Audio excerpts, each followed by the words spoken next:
Good morning and welcome to Rising. Thank you so much for tuning in. We've got another great show for you today. We've been up late all week, and we'll be so again tonight for Trump's speech at the RNC.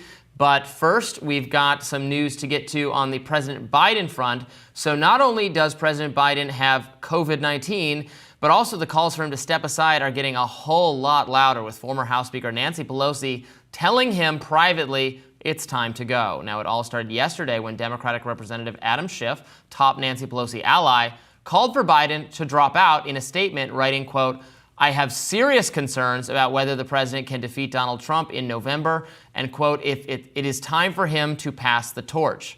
Not long after this report came out about Senate Majority Leader Chuck Schumer and his meeting with Biden. Let's watch.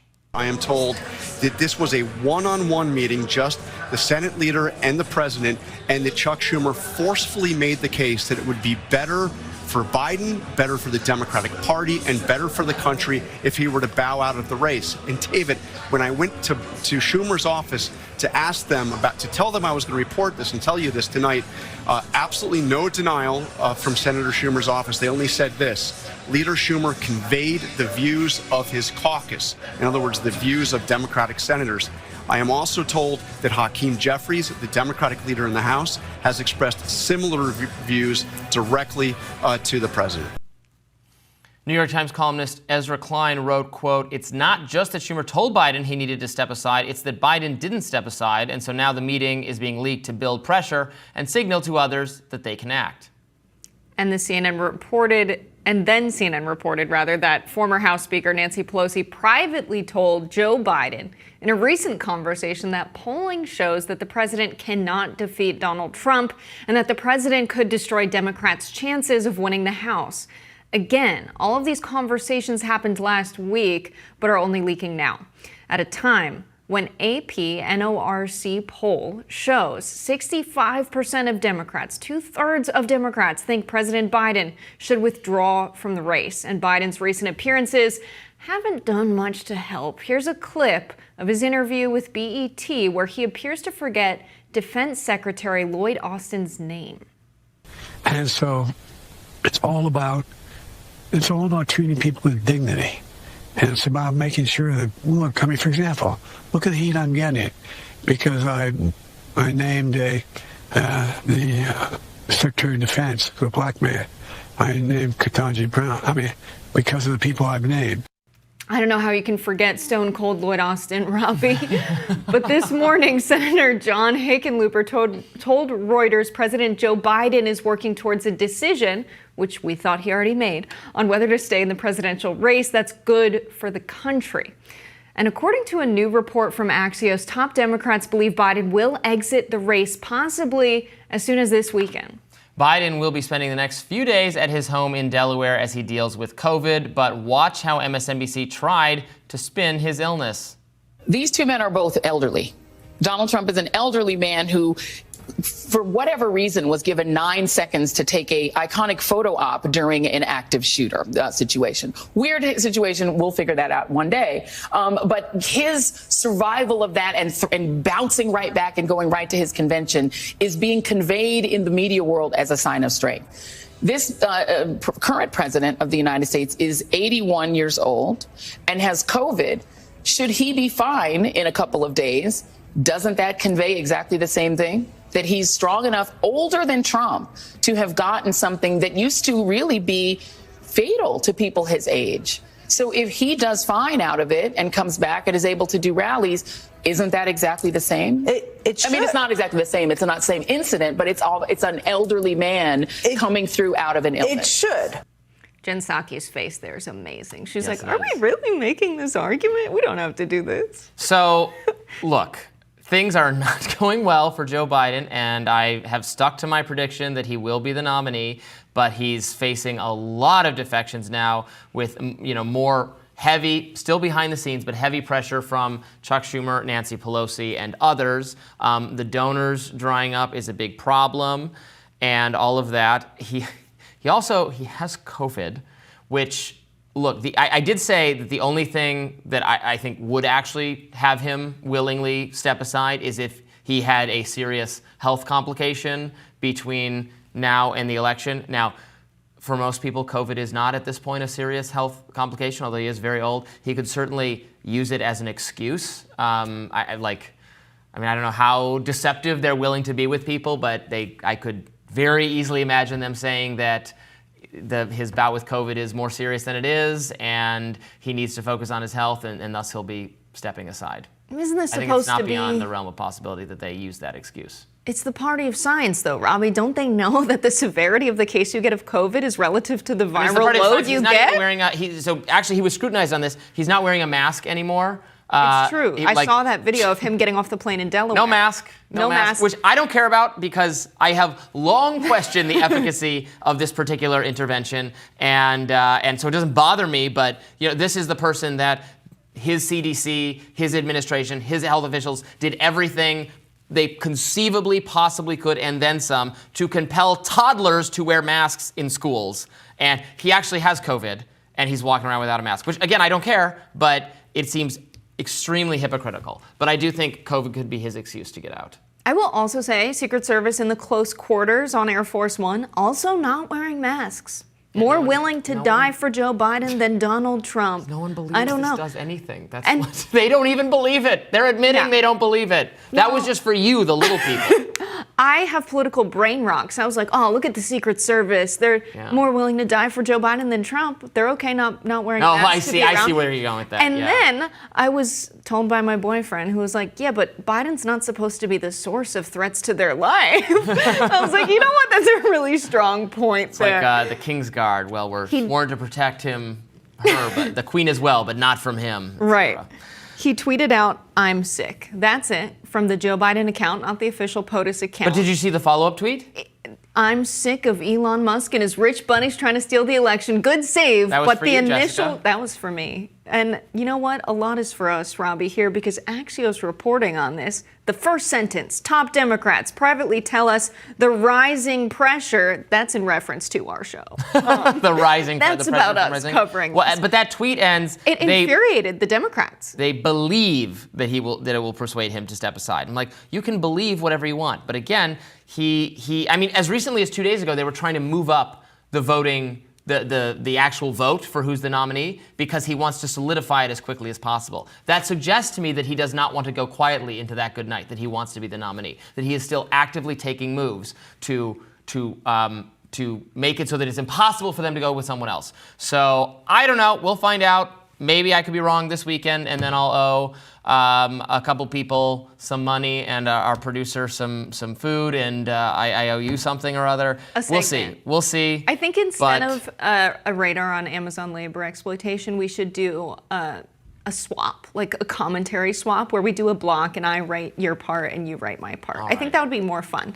But anyway, all sorts of fun to come. We have to talk about the Secretary of Defense thing quickly, because he's on BET. This is celebrating the 60th anniversary of the Civil Rights Act of 1964. They have all of these engagements for him. He spoke and said, I know what a black job is. It's Vice President of the United States. It was like on the fence of if it was a good thing to say, or like kind of pandering too much in an environment when people are calling her the DEI Vice President. And then to forget your Secretary of Defense's name? The close people you work with, you don't forget their names.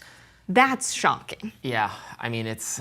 And then to say the black man, say the Secretary of Defense and leave it at that. It's bad. It's indicative of how elderly he is and how forgetful he's become. And yeah, his racism's coming back, like so many old people.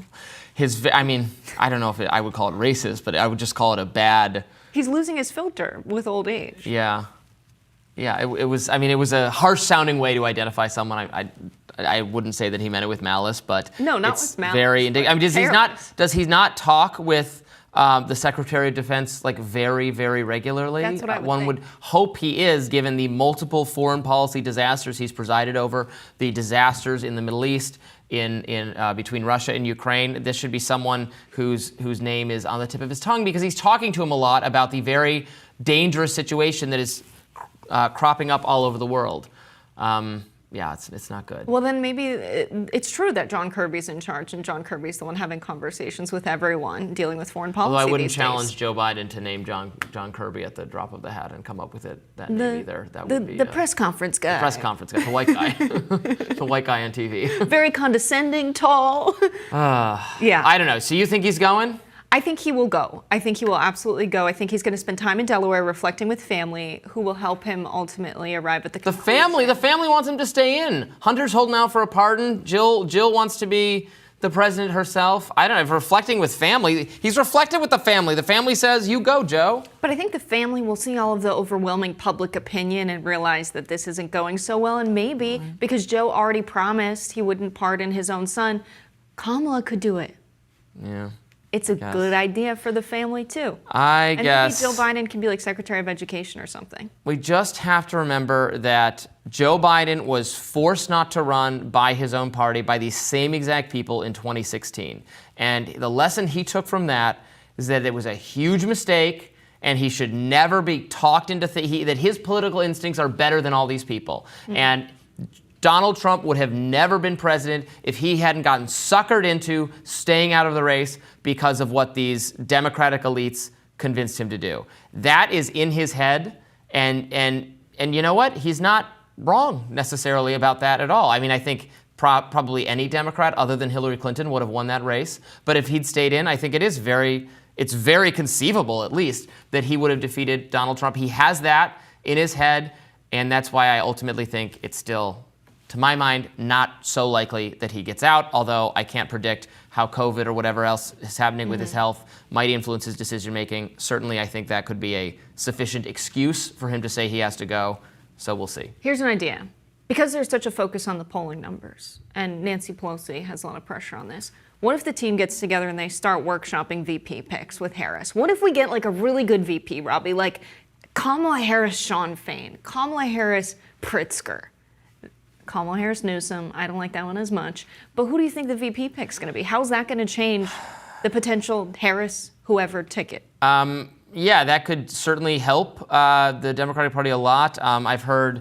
Other names I've heard is Josh Shapiro, who's a very popular Pennsylvania governor. I don't think Democratic after Saturday's Pennsylvania governor. events we'll see that. Yeah. Too close to home. There's a lot of potential people in the, I don't know, Mayor Pete, Amy Klobuchar, some of the people who Mayor's did kind of speech. well. He's a good orator. I'm not a he's is very good in Him and interviews. Vance I'm not in a particularly debate? a fan. That would be a really good debate. Yeah, I saw the Trump actually campaign said that they're not willing to schedule a debate with Kamala Harris yet because that would be unfair to her because they're expecting her to be the presidential candidate. Right, we don't know who was, the VP will be yet. That's what they said, basically. That's pretty funny. All right, stick around. We've got more Rising right after this.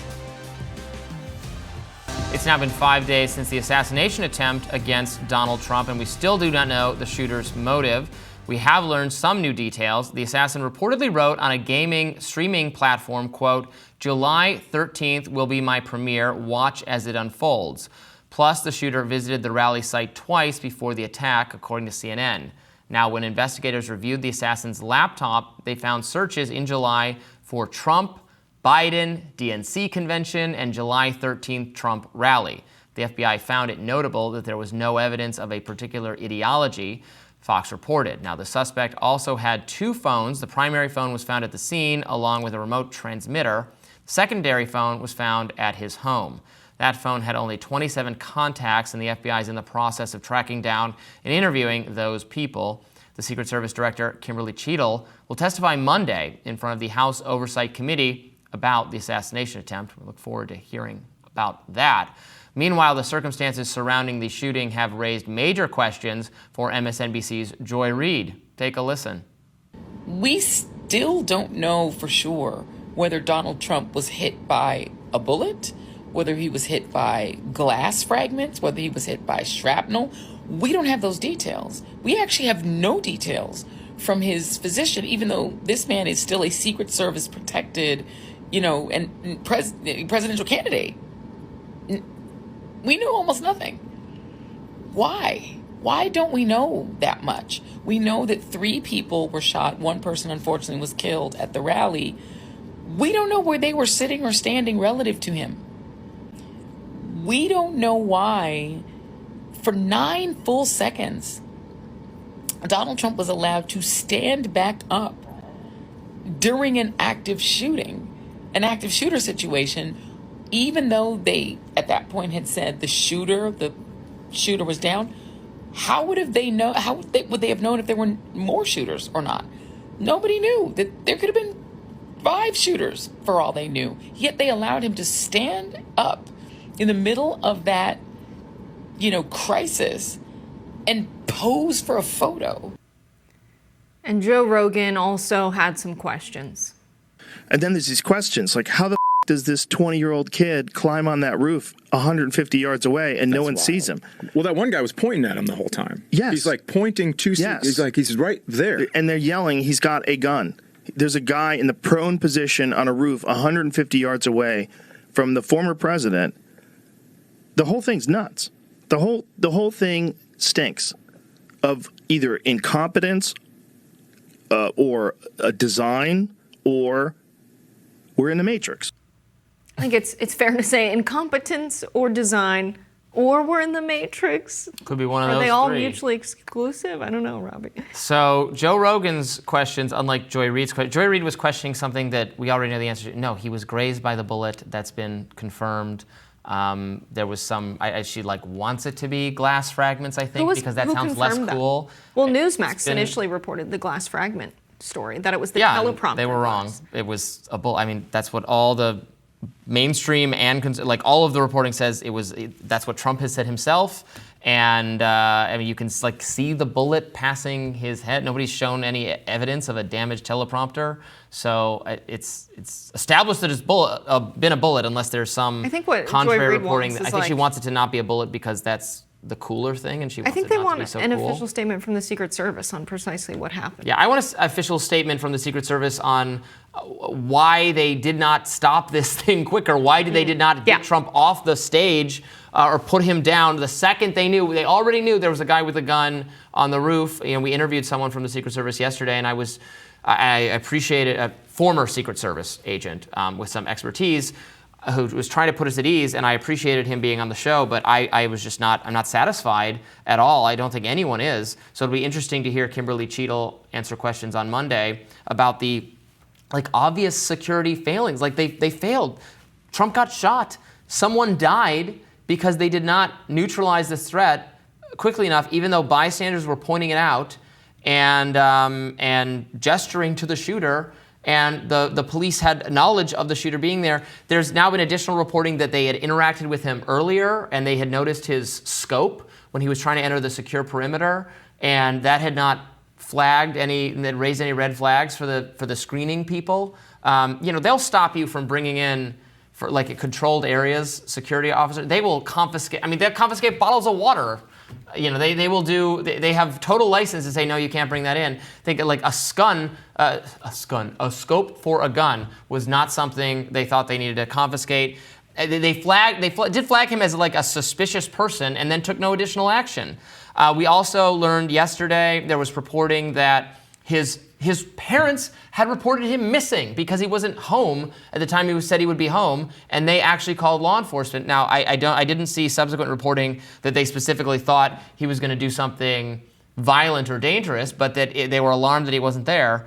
So I have a lot of questions. I don't think we're living in the Matrix. I think incompetence is the most likely answer, but that doesn't mean it's excusable that it's just incompetence. Perhaps the transmitter was supposed to be going to these people that he promised this would be his big debut. And I hate the idea that it could have been something that was planned and he wasn't working alone, and it had something to do with Iran, it had something to do with the CIA. I don't like any of those prospects, but as soon as people saw the transmitter, everyone was asking questions. It seems to me that there's a suspicious lack of evidence as to who this guy was. 27 contacts is not very many. That tells you something, right? It does tell you something, right? So it's one of two things. Loner, loser, right. Which is the exact kind of person who commits these kinds. But what I would say is it's a suspicious lack of use of the internet as well. The fact that we don't have a lot of information about this guy, if he doesn't have that many contacts, what was he doing all day with his time? Maybe he's not using typical internet servers and he is online. Maybe he's in the local library. There's a lot of digging you have to do. This is either someone who's highly suspicious with the amount of information we can't find about him, or as you said, this is someone who's like intensely lonely, which is also terrifying and sad. It sounds like, there's no evidence so far he was very active on social media, which suggests to me he's not very political at all. He was active on, this was Steam, this streaming gaming platform. We might find out he spends all his time playing video games or something. The fact that he Googled DNC additional, it looks like that does frankly start to paint a picture of someone who is just looking to do something attention-seeking and is not particularly ideologically motivated. That additionally speaks to why it was so rash and unwise to say that heated rhetoric was encouraging this kind of thing. Everything we're learning so far suggests unhinged, loner-type psychopath. Now, obviously, we could learn more information that complicates that picture, so we'll see. But that's the vibe I'm getting so far. So it from the him perspective, it makes, this describes many potential mass shooter type people, assassin type people often fall into this category of, loner, weirdo, bullied, etc. I do think the United States Not is ideologue. A violent society. I don't think that's a new or recent thing. This is a country founded on violence. And even the rhetoric... Well, every country is founded on violence. Nah, that's not true. We go abroad and take over nations we disagree with a little bit politically. Our politics are violence, always. The Politics rhetoric is violence. around... That can be argued, yes. Is there a peaceful politics? Is it philosophical? No, it's the exercise of force. The governments have a monopoly on the legitimate use of force. Governments everywhere are violent. To assert that this is a nation and the people under it are under the purview of the ruling forces is inherently a violent, illegitimate violence is bad, but violence obviously can be used for and legitimate anarchy purposes, is peace, including Robbie. Very Machiavellian. I'm kind of an anarchist libertarian, so it sounds fine to me. But wow. But there's nothing. I'm saying there's nothing special about America in terms of violence as a founding. We rebelled against the British. Is that what you mean by it has violent origins? Again, that's true of. It's founded on stolen land and genocide and slavery. Is what built the capital. Every place is founded on stolen land. Not people who are native to that land, Robbie. Anyway, I don't want to get into this. People who are natives, the natives fought each other constantly. They went to war with each other constantly. It is totally false that this was some idyllic, peaceful state of nature, they hippie. Put all of their productive capacity towards creating weapons like people. we did. Did you see what the Aztecs did? They scalped settlers that came to the U.S. No, they scalped each other. This was a violent continent filled with savage, violent people that was then conquered by people who were also violent and savage. I'm not saying we're better than them, but we're certainly no worse. When the Spanish came over, they allied. They allied with native populations in various areas who hated the Aztecs because the Aztecs had butchered them by the thousands. So it is just not the case that this was a peaceful land and that peace was trampled by the European invaders. Violence and warfare is not unique to our experience, is the part of every civilization in every part of the world since the dawn of human history. I'm glad you got that out. What I was going on to ahead. say is that following all of this and the conversation around unity and people saying we need to move away from violence, people started saying, and Senator Nina Turner is the first person I saw, someone who seeks peace and justice, but said we have to fight violence. Even the language we use to quell violence is violent. Joe Biden was saying we have to, solve this at the battle box, which, sure, he has a lot of gaffes, could have been a Freudian slip. Even the language we use to condemn violence is violent. We know nothing else as a country. And so I think we have to get more in the mindset of seeking peace, regardless of how you feel about all societies and whatever philosophy you have. I think we have to grapple with the fact that we have the largest military in the world. This is where we direct so much of our productive capacity and resources. And if we are to change as a society, we have to change fundamentally at a psychological level and maybe a philosophical level as well. Tell us what you think in the comments. We'll have more Rising right after this. The Republican National Convention is entering its final day today, a conclusion to a week of cheers for the star of the show, Donald Trump. Trump's running mate, Ohio Senator J.D. Vance, took the stage yesterday, walking out to an America First theme song, which set the tone for the message of his entire speech. Why don't we liberate these United States? We're the ones who need it worst. Let the rest of the world help us for change, and let's rebuild America first. Thank you. His speech featured an ode to working-class Americans, drawing on his own roots as a child of the American heartland. I started businesses to create jobs in the kind of places that I grew up in. Now, my work taught me that there is still so much talent and grit in the American heartland. There really is. But for these places to thrive, my friends, we need a leader who fights for the people who built this country.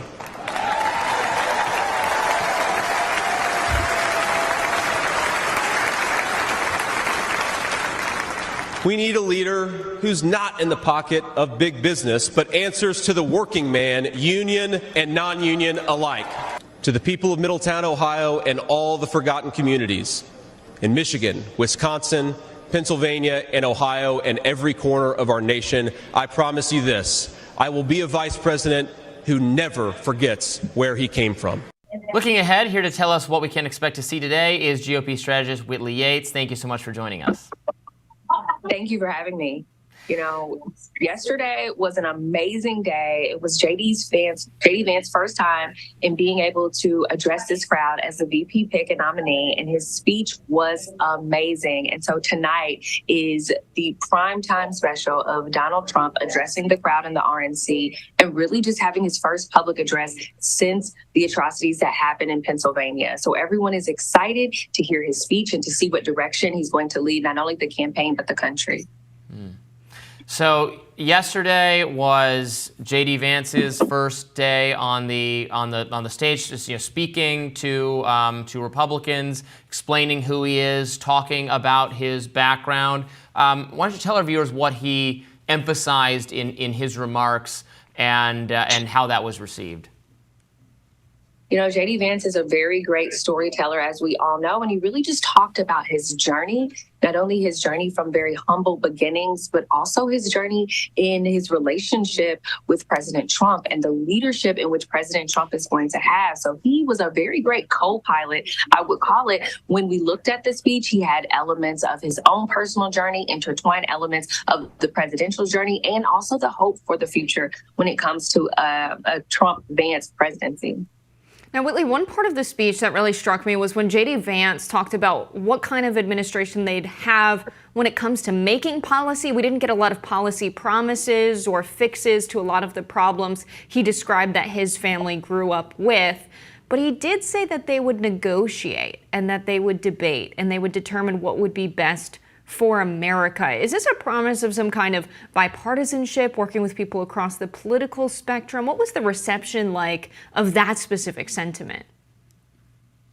You know, I think that was one of the greatest things that he could say, because as I've said before, what Trump really needs in a number two is someone who's going to be able to bring people together. We know Trump's leadership style, and really looking at how JD can come and kind of be a force to bring people to the middle is very important. And so, you know, hearing those tinges, not only of bipartisanship, but people that are looking to move towards action and not get caught up on the problem, but really work towards solutions is what Americans are really wanting right now. So there is rampant speculation once again, coming from the mainstream media, that Joe Biden might actually be persuaded to exit the race. We're hearing a lot of reporting in that regard. I remain skeptical, but has that reality sunk in at the RNC? Are people now expecting that this race is going to be very different? It's going to be against perhaps Kamala Harris as the chief opponent of the Trump-Vance ticket? No one is necessarily worried about whether or not it's going to be Kamala or Biden, because I'm going to be honest, the sentiment around here is that Trump's going to win no matter what. That the Trump train is going to continue to go, and it doesn't matter who is at the top of the Democratic ticket. It won't matter at all, because they are going to win. And when you talk to people from the different states, they don't actually seem to be worried about a Biden administration or Harris administration.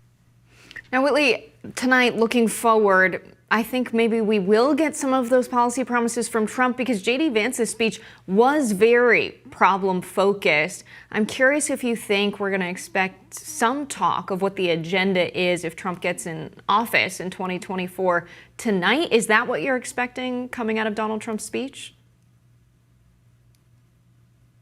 About the problems that America is facing. And I also think that you're going to hear about the transformation of a Trump administration. It's going to be what is America's life? What are Americans' lives going to be like under his administration? And what is going to be the difference from a Biden administration to a Trump? I don't think it's going to be heavy with policy points. Think of this as a giant pep rally to get all of his base and all of his supporters excited and engaged. So it's not going to be policy heavy. It's going to be people focused and how his administration is going to perpetuate change in their lives.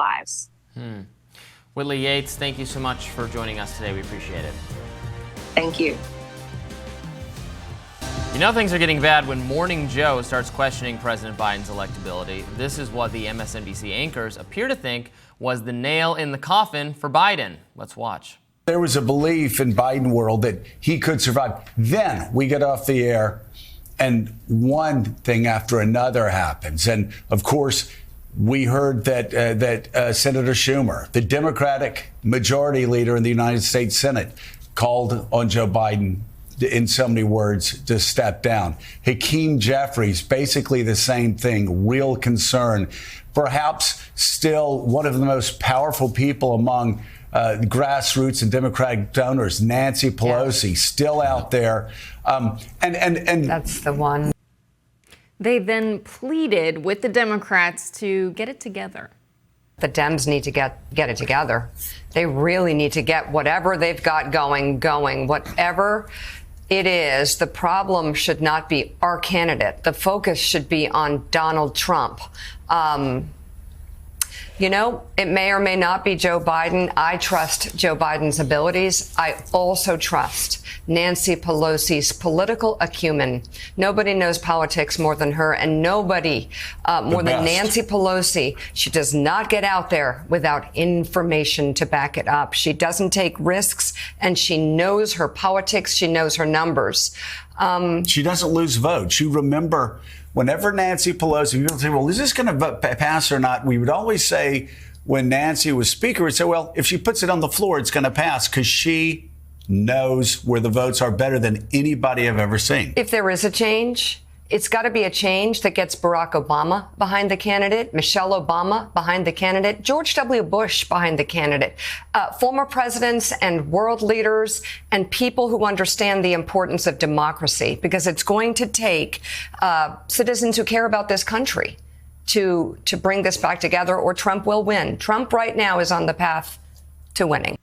Now, I agree with her that we should have the focus on Donald Trump. That's precisely why Biden needs to step down. Yeah. Did she say George W. Bush in there? We got to get George W. Bush behind the candidate. I don't think you're going to get George W. Bush behind the Democratic candidate. He is not the biggest fan of Donald Trump and has declined, I think, to endorse him or say anything positive about him basically ever. But, yeah, that's not going to happen. Look, people are trying to make me doubt my prediction right now that Biden will, in fact, be the nominee. That's why they're in that segment, yes. Right. Yeah, that's fine. That's fine. I'm telling you, he ain't going nowhere. Look, okay. is my resolve faltering? Yes. The forces are aligning themselves against Joe Biden, with Nancy Pelosi now being more open to that. Adam Schiff explicitly calling for it. We talked about that a little bit in our earlier segment, so I won't repeat what I said there. But yeah, he's lost the faith of the. I just threw my pen on the floor. You're getting angry, Robbie.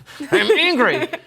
Our producer's saying I'm going to owe her dinner because we also made a bet.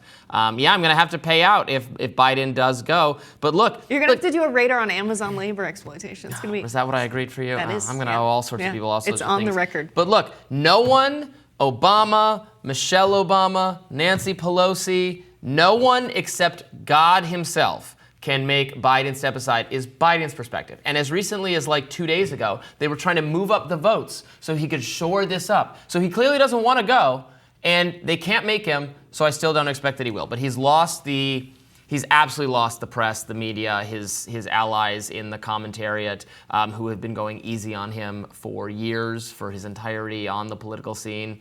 Now they are frustrated with him. They're they're being very nitpicking of him. I mean, deservedly so. He can't string complete sentences together. He did a terrible job. I mean, not as bad as the debate, but certainly not a good job or even a passable job in his conversation, his interview with Lester Holt.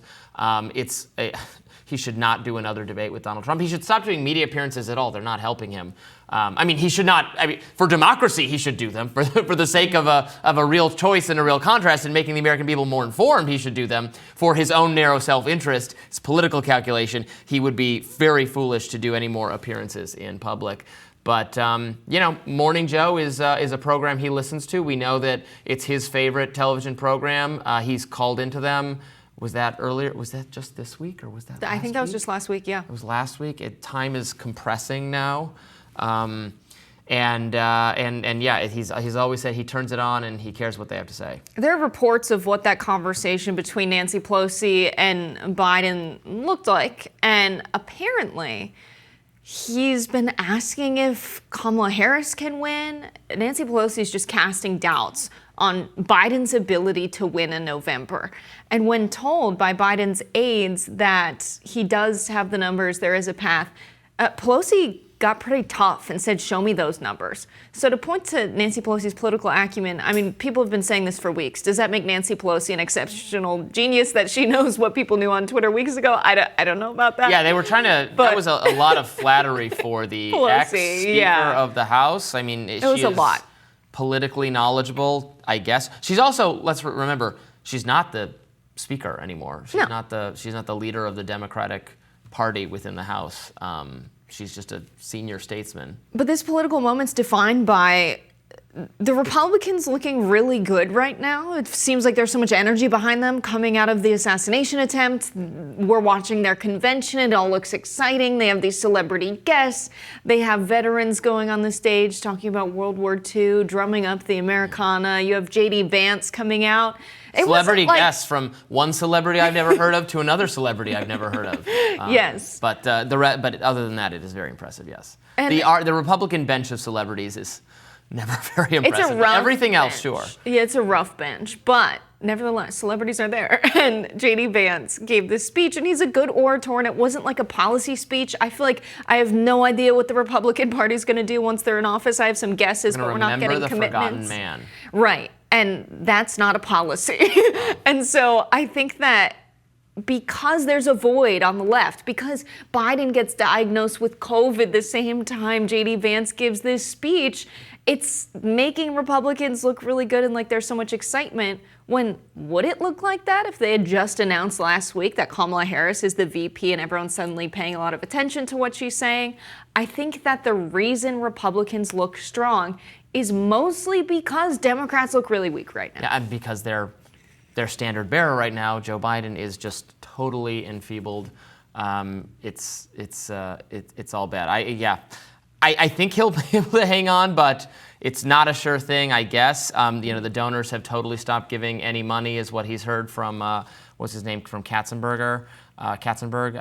So it's rough times ahead. It's jour for Biden, but not for Morning Joe. It's jour for Biden. I don't know. I'm still thinking he holds on. I mean, it's over for him in terms of whether he is capable of winning the presidency, or it's very likely against him. But he just has to do nothing in order to continue being the nominee and have that confirmed. And again, it comes down to the delegates. The delegates are backing Joe unless he says otherwise. They can't be talked out of that by third-party force, external forces. Third party in the metaphor, not third party in the RFK Jr. telling them, hey, delegates. And we're going to leak that too. But I think when you've lost MSNBC, things are bad for the Democrats. Van Jones went super viral for saying that Donald Trump survived a shot to the head, the ear, but the head. He did. And Biden has COVID taking him out. Yeah. And that comparison made a lot of Democratic commentators really angry, but it's kind of true. They're mad at the media for telling the truth right now because they're not happy with the truth. Yeah. All right, we'll have more Rising coming up next. Stick around. Usha Vance, J.D. Vance's Indian-American wife of 10 years, is turning heads. If you've read or seen his memoir turned Netflix flick, Hillbilly Elegy, She's been his anchor and driving force that's propelled the Ohio senator from their early days as law students at Yale University. Now, fast forward to Wednesday night. So who is Usha Vance? Well, she is the daughter of Indian immigrants, grew up in San Diego area practicing Hinduism. She was a registered Democrat who attended Yale Law School, then met her husband there, went on to clerk for Supreme Court Chief Justice John Roberts. That bio is a far cry from the last Republican Second Lady Karen Pence, a white grandmother and devout Christian. Per public records, Usha voted in Democratic primaries as recently as 2014, but she switched sides, voting for her husband in the 2022 primary when he was running for the Ohio Senate seat. Now, while some Republicans seem keen on embracing Usha's non-white background as potential generational change, others in the party's base might need some convincing. Here are some reactions on X. Now, Star Trek's George Takei trolled the party. Okay, these are not reactions from Republicans. Star Trek's George Takei trolled the party, posting, quote, "MAGA fans have racist meltdown after discovering J.D. Vance's wife isn't white." Far-right activist and the founder of America First Students, Jaden McNeil, posted a picture of the Vances and their then newborn child, captioning, quote, "I'm sure this guy is going to be great on immigration." And then white nationalist leader Nick Fuentes said this on Right Wing Watch. Let's watch. J.D. Vance also has a non-white wife, an Indian wife, and a kid named Vivek. All his kids have Indian names. So it's like, what exactly are we getting here? And that's not a dig at him just because I'm a racist or something. But it's like, who is this guy really? Do we really expect that the guy who has an Indian wife and named their kid Vivek is going to support white identity? I don't think Nick Fuentes speaks for anyone, and I am against giving him any attention whatsoever. And I don't think any significant number of people in the Republican Party or in the GOP care at all that she is Indian or that she is Hindu. And that guy is totally marginal. He's kicked out of every student conference he tries to attend, and so I expect her to be warmly embraced. Really? Yes. But doesn't Nick have a lot of followers that are Republican? No. He doesn't? And he's a gadfly. He is not a popular figure. He's not welcome in any circles. He's maybe people on the left might be wrongly identifying him as a pivotal figure, or might have some strange newfound respect for him because he's deeply anti-Semitic and thus anti-Israel, and thus is sympathetic to Hamas, and has had some strange new respect for him from people on the left as a result of October 7th. But he is not someone of any note on the right. I'm looking up his podcast listeners. Okay, I think that because I saw the reaction and I wasn't there in person at the convention, the camera panned to his wife Usha several times throughout him speaking, and when he said we have to fight for the people who built this country, she kind of winced. And I don't know what that was about. And I'm very curious if it's because she came from a middle-class background and there's some weird tension between the middle class and the working class. There is in the country. Mm-hmm. I don't know if it's permeated their relationship. But I did see her wince, and people said her speech that she came out and sort of changed her energy to be a little bit sheepish. And there were people with signs at the convention that said mass deportation now. And as a first-generation immigrant, when you're going through the migration process, it is unknown whether or not you're going to get full citizenship. And maybe she felt a certain type of way about that being the case, that they were all holding those signs in the crowd she was speaking to. We know that she worked at a law firm that identified as a progressive law firm. And so I'm not sure if she shares the political views of her husband, but she must love him very much, or love Mama and being in proximity to Mama, who's a very popular figure. But it seems to be an interesting thing that she's going through, and I hope she has support for whatever that is. I mean, the mass deportation policy, which to be clear, I don't agree with, but the idea is not to deport all immigrants or all non-white people. What Republicans want to do, what Donald Trump wants to do, what people who talk about this issue want to do on the right is deport the illegal immigrants, the people who enter the country illegally, not just like all non-white people or something. So there's no actual hypocrisy or violation of the policy. Like, oh, how could he have an immigrant wife? The the party is fine with legal immigrants, or at least most people in the party are. There are some people who want to make, on the right, who want to bring down immigration levels even further and want to make it harder to come into the country and become a citizen. But no one, literally no one, absolutely no one is advocating deporting legal immigrants, Indian immigrants, or anyone else. So it's not like, I don't think it's a gotcha. You can be perfectly welcoming of people who came in under the legal system. And again, I don't think mass deportations for legal immigrants is a good policy because it would cost tons of money. It would require creating like a vast police state. I think we should have more border security, and we should actually make it easier for people to come here legally so that we have fewer people swarming over the southern border and creating the chaos that we see in our border towns.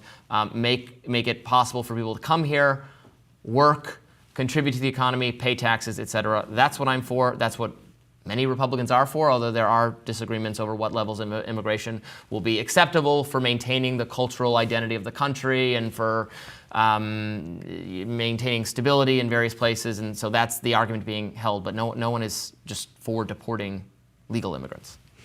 I think as a recent immigrant, right, she's first generation, you're very close to how difficult it is to migrate to another country. I was just on a call yesterday with the Young Center for Children's Immigrants' Rights. And a lot of children have been exploited by big corporations. They're in companies. They are working for companies, being recruited to them, while they're in countries that are destabilized, in part due to U.S. intervention, countries like Guatemala, and they're in uncertain conditions. And some of them are recruited from that country to come to the United States to work illegally. And these are children that are forced to be child laborers in the United States. There's a class action lawsuit right now against many chicken manufacturers across the country for precisely this.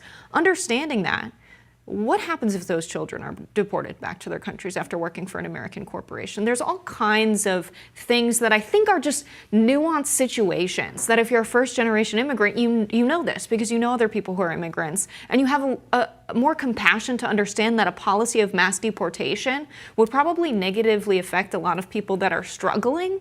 And so I think there needs to be just more nuanced policy. And I think having J.D. Vance in office, maybe it's good that she's his wife and will have his ear and will be able to explain things like that. But I think coming into a party that's honestly hostile towards immigrants has got to be very difficult as someone who could be the first VP. I mean, I think it should complicate VP's first lady. People's attitude or expectation of J.D. Vance. I mean, the way J.D. Vance is being explained on MSNBC and CNN and other places is as this extremist, quasi-white nationalist figure. They basically used that wording to describe him. I think Alex Wagner of MSNBC, I just saw that she called. She said the fact that he has a family cemetery plot where his ancestors are born is like a white nationalist signaling kind of thing, which is just utterly crazy. Let me see if I can pull it up. Yeah, she said that J.D. Vance wanting to be buried in his family plot is an Easter egg of white nationalism. This is crazy kind of stuff. That is crazy. He has an Indian wife. His kids have Indian names. He cooks Indian food. He is not a white nationalist. He thinks that now he has a different set of economic policies and immigration policies than I have, and that the Republican Party has traditionally had. I'm going to advocate against these ideas when he proposes policies I think are bad, but everything just gets rounded up to white nationalism in the kind of liberal progressive framing. I think about it more in the context of the intersection of race and migration and class. Because here you have someone who's a first-generation immigrant where if we had the restrictive policies that the right is pushing, her family would not have been able to come. And let's also not assume she's progressive. India is also a country with a severe caste system and severe racial differences. You have people who appreciate proximity to whiteness, who bleach their skin in India. So racism's alive and well in India, and just because she's from India, we can't assume her thoughts on race either. But J.D. Vance is someone who, in his book, criticized people for being on welfare, time and again. He seems to resent the working class while being a part of it and supposedly being a working class hero. This is someone who said he was raised on Social Security, but he's working for a party that wants to cut the social safety net that got him where he is today, that got him to Yale Law School where he met his wife. And so to me, it's that kind of dishonesty of the intersection of all of it, of being a migrant and wanting to take away all of the policies that got them where they are today. So it seems like he's completely sold out, and I don't want to push, his views onto her at all, but it all seems a bit disingenuous, knowing his background, knowing his wife's background. We'll be back with more Rising right after this. We are continuing with Rising's new series of interviews with interesting social media figures. Next up is Dave Smith, a comedian and host of the Part of the Problem podcast. Smith identifies as a libertarian, like me. He's known for calling out Democrats, Republicans, and also plenty of other libertarians, particularly when they espouse interventionist foreign policy views that he thinks have led the country down a bad path for far too long. Smith joins us now to discuss Biden, Trump, everything else that's going on right now. Welcome to Rising, Dave. Thanks, Robbie. Thanks for having me. So there's been some news this week. I don't know if you've heard the former president, Donald Trump, was almost assassinated, murdered. Joe Biden's not having a very good week and is sort of widely expected now to actually exit the ticket any day. I bet against it, so I'm going to be the moron here if my prediction ends up wrong. Of course, now he has COVID, which could be like his excuse because so many liberals and progressives still think that is so debilitating that, how could you even go on? What do you make of what's happening? Let's start with Biden. What should Democrats be thinking? Because the bottom line is Kamala Harris, she polls maybe a little bit better than Biden. I accept that possibly she would be a stronger candidate, although she still looks likely to lose to Trump to me. Yeah, well, I would say, number one, the major scandal here is that clearly President Biden wasn't vaccinated. So that's something we should be looking into. Because he said you're not going to get it. He famously said that. You can't get it if you're vaccinated. Well, okay, so I have been predicting for quite a while now that Biden wouldn't be the nominee from well before his catastrophic debate performance. But I wouldn't say, I was making the prediction not with 100% certainty.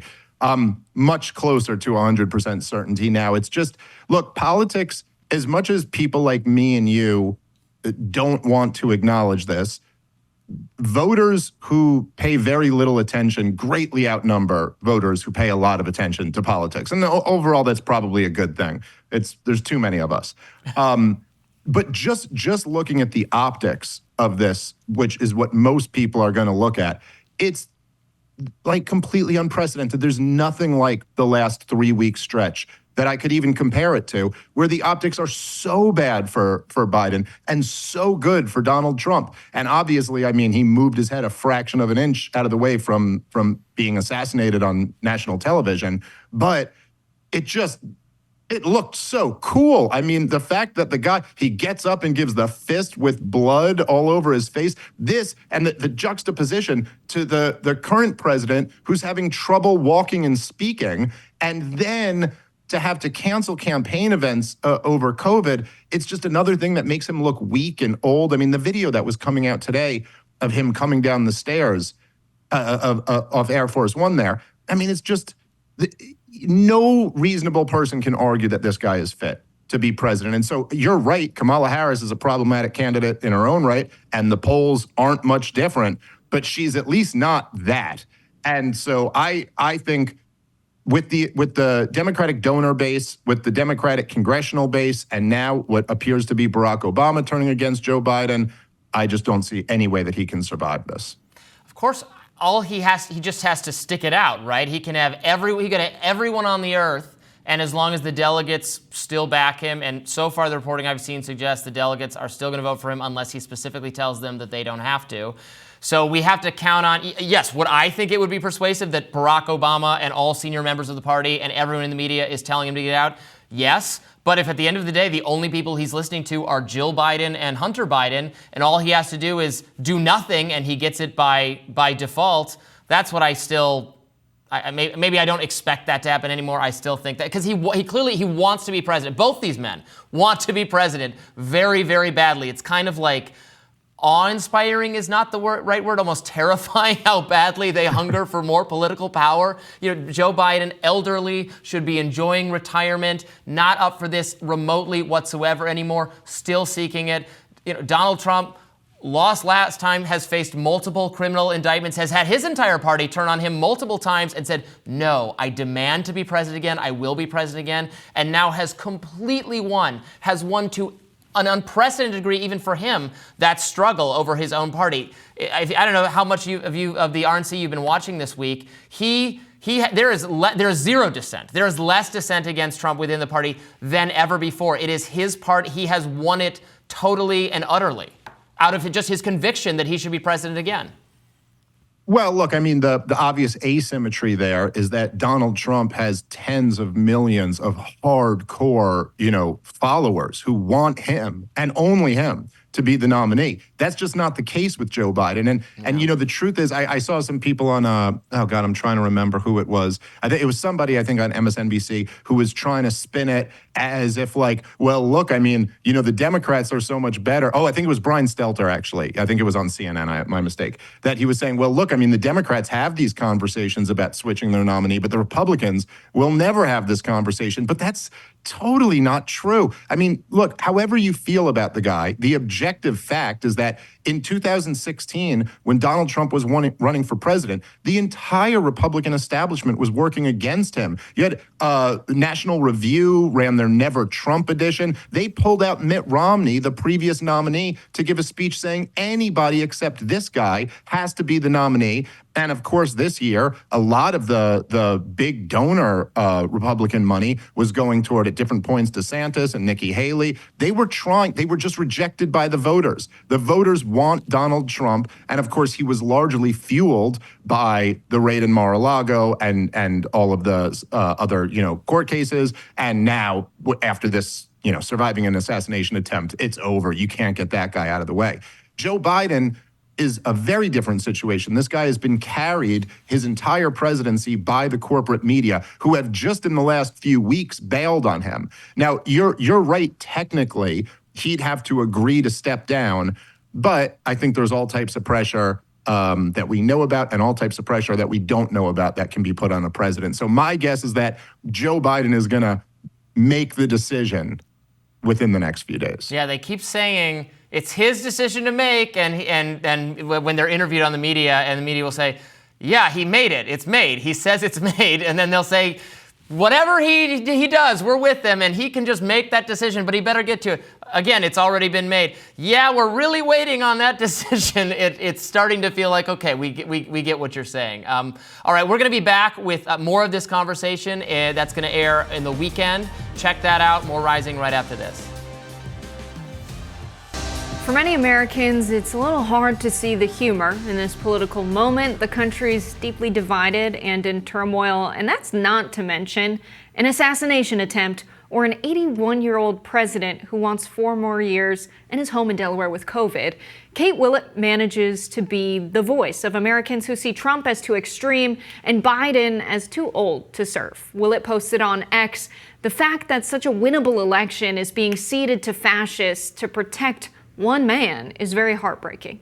And I frankly can't imagine loving any politician so much I'd be willing to give up 350 million people's rights for him, end quote. And now while AOC and Bernie threw their support behind Biden, more centrist Dems like Adam Schiff and Pelosi are calling for him to step down. Willett put it simply, I never really thought I'd be in a situation where I'm desperately hoping that Adam Schiff prevails over Bernie and AOC. Now, whether it's his handling of the war in Gaza, his cognitive decline, or failure to make good on some of the campaign promises that earned him progressive votes in 2020, that constituency is not one he can rely on in 2024. And here to break all of this down, the latest on the left, with us is Kate Willet herself. Thanks for coming on. Hey, thank you so much for having me.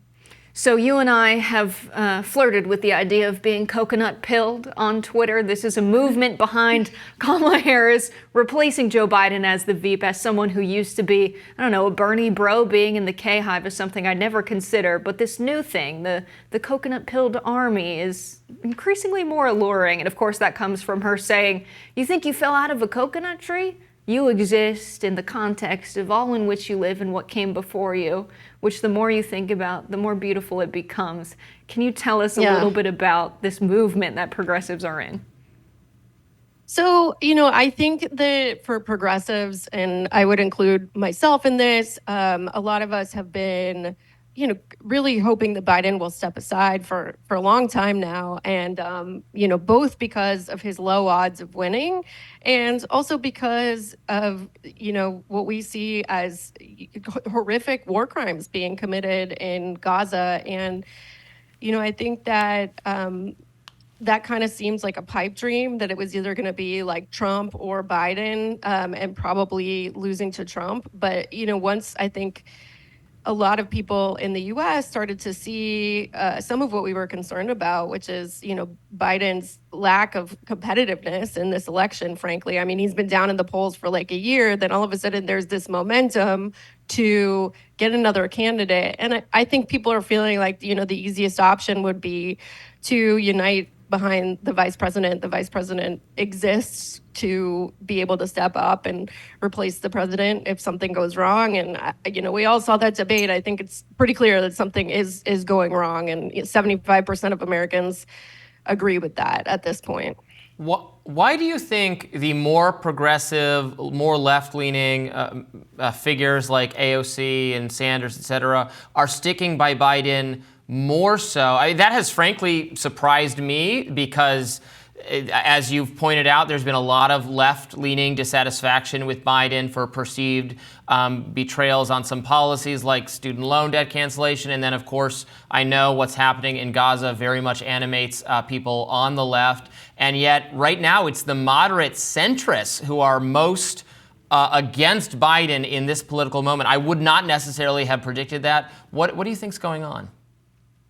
I mean, I think, I can only speculate, but my guess is it would be like less likely to get any movement on this issue on Biden stepping down if this was perceived to be, somehow something like the Bernie bros were pushing for. So I imagine that factors into their decision. In terms of a lot of the people that you saw calling for Biden to step aside earlier in the process, they were, frontliners in swing districts whose seat might be really endangered by, Biden or whoever is at the top of the ticket not performing well. So I think part of it is literally just like people in these Congress people in these districts really want to win. And someone like Nancy Pelosi at this point is looking at the whole picture of the House, looking at, how much is at stake if Trump wins by a large margin and Republicans win the House and the Senate. But, I also think that, to kind of be more generous in my interpretation, I do think that AOC and Bernie and the progressive wing of this party really do have Biden's ear on progressive issues to one extent or another, except on Gaza. So, they came out with this tenants' rights platform, 5% maximum rent increase, and it's like that's amazing. I would love if it happened, but I think to people on the left, to not address the main issue, which is front and center for us right now, it's not going to do what they hope it will. We need ceasefire, or it's just not going to have that impact. Well, Kate, maybe Biden just wants to seek another term because he really just wants to make good on those campaign promises he never got around to. Is that possible at all?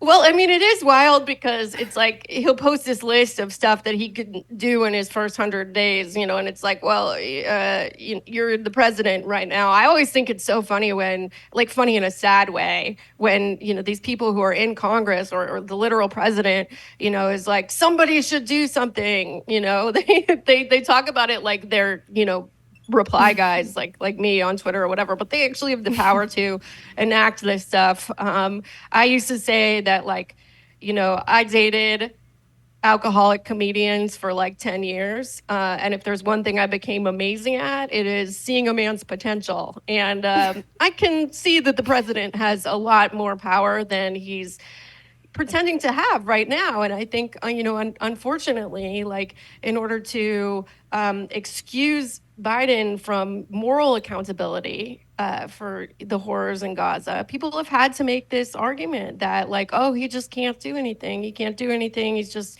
a tiny little guy with no power. It's like, personally, I think that's pretty ridiculous. But, to choose to, really hang on to this narrative that he's actually weak and, being steamrolled, it feeds a narrative that really, I think, started with the botched withdrawal in Afghanistan, which is something that, like, I supported withdrawing from Afghanistan, but there was a lot that went wrong about the actual process. And, I think people do have concerns about, like, his strength and effectiveness as a leader, partially because of his age, but also partially because, there's been a lot of foreign policy, to dramatically understate it, mishaps. And I think that the consequences of going with this, like, he can't do anything narrative have not been great for him in the way that his supporters want it to be. Do you think on Gaza that Kamala Harris or Donald Trump, either of them really would have a markedly different foreign policy from the Joe Biden? I mean, for Donald Trump could have maybe an even more aggressive, possibly less aggressive. I don't know. It's hard to tell what Donald Trump actually thinks about some of these issues, particularly on foreign policy. He has some non-interventionist tendencies, but, put plenty of more traditionally hawkish people in his cabinet. And then Kamala Harris has some, in some ways, closer ties to Israel than even Joe Biden does. So I don't think there would even be much of a change in that policy, particularly so if Biden were to not be the president anymore. I mean, you definitely could be right, and I think that there is a high chance that you are, to be honest. I'll tell you how I see this, and then describe just really briefly how I think some others on the left are seeing this. So Trump, I don't think anybody really thinks that he is going to be better. Like, I personally really do not want Trump to become the president, especially because this issue is probably the most important issue to me right now because of the severe danger that people are in. And, Trump, when he used Palestinian as a slur at the debate, I don't see any reason to hope that this guy will be better. Although I do think that there are some people who are really, hoping desperately that maybe the non-interventionist America First slight streak would win out, or that he would get in some kind of personal beef with Netanyahu. Maybe like Netanyahu would, call him ugly or something, and like his narcissism would win out, or that his narcissism would win out, and hope like he would come in and be like, I'm the guy who made a deal or whatever. I don't put a lot of faith in those hopes. I don't think that that's what's going to happen. I think that his foreign policy would be extremely similar to the Biden administration because, as I see it, the policy has been whatever Netanyahu wants to do, even if Biden is leaking that he's, secretly disappointed about it. With Kamala Harris, I think where people are finding, some very cautious hope is the fact that she has demonstrated in the past that, I don't know if she is... Like, it's very hard for me to tell where she actually personally stands on the issues, but in her 2020 run and in her Senate career, she seemed to get that progressives and the left and young people were a constituency that it would benefit her to win over. So she co-sponsored Medicare for All. She, during the pandemic, like the beginning of the pandemic, excuse me, I'm like pulling a Biden here. She called for, $2,000 checks. And like, she seems to get that it would be advantageous to her to be somebody that the left is on board with. Now, will that win out? I don't know, but I think people see maybe more hope of pressuring her than Biden, who is super ideologically committed to, maximum, like, no, what word am I looking for? Like, he doesn't want to push back on Israel at all. Like, there's that article that Mehdi Hassan wrote noting Biden's conversation with Prime Minister Reagan in the 1980s about, like how Biden would actually want, less restrictions on civilian death than the prime minister. And, I think Biden has just really been a super hawk on this for a long time. So I think people are thinking like, okay, maybe really any other Democrat would, obviously not like cut off Israel or anything, but be willing to, maybe apply the Leahy law or something, these kind of basic common sense restrictions on like, hey, you can't use these weapons to violate international law. You can't block aid. I mean, like, it's a minimal hope. I don't think anybody is like thinking that this is a sure bet or whatever. But at this point, out of Harris, Trump, or Biden, there's a cautious like Harris. Yeah, Kate, I appreciate the comparison here of Joe Biden to, sort of a toxic ex-boyfriend, and we need to know that he's not who he used to be. I appreciate the humor you bring to a tough political moment. we can fix him, I think. That's we at can least what fix him, he thinks about himself. Well, thanks for joining us, Kate. We really appreciate your perspective. That's going to do it for us today on Rising, Robbie. Yes. Thank you so much. Thank you very much. Please be sure to like, share, and subscribe so you never miss any of our content. And for those of you who like to listen while on the go, now available anywhere you listen to podcasts. And also check back here tonight as soon as Donald Trump is done speaking. We will have an immediate reaction. We'll have some perspective also from our co-host Amber Duke, who is there at the RNC to let us know what's going on. You won't want to miss that. We'll see you tonight. We'll be up late. We'll be up late. We're going to try and find some humor in whatever Trump has to say as well. Thanks, y'all. Bye.